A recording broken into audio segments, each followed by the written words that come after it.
Mbuga ya Tarangire. Jina Tarangire lilitokana na mto mkuu upitao ndani ya hifadhi hii uitwao mto Tarangire. Hifadhi ya Taifa Tarangire ni hifadhi ya 6 kati ya hifadhi kubwa za taifa nchini Tanzania.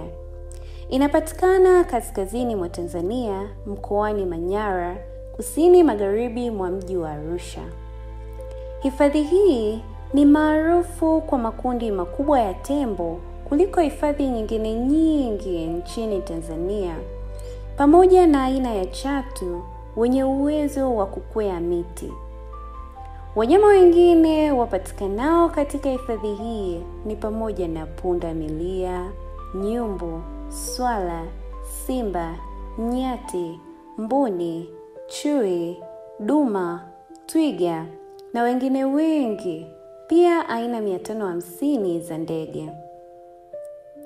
Mazingira mazuri ya hifadhi hii yanasaidiwa na mto Tarangire unaokatiza katikati ya hifadhi, hivyo kuzidi kuwa kivutio cha watalii wengi kutoka nje na ndani ya nchi.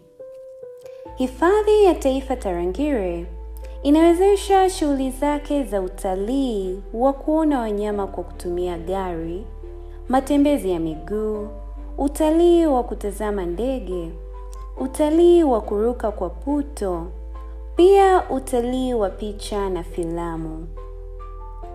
Aina za malazi kwa watalii ni pamoja na kambi za jumuiya na maalum, cottage, hostel na nyumba za kupumzika. Pia zipo aina mbalimbali za malazi ndani na nje ya hifadhi zinazomilikiwa na watu binafsi.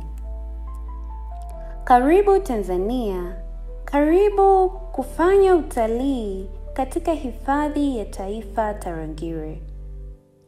Imetayarishwa na kuletwa kwako na Honesa Kawago. Asante.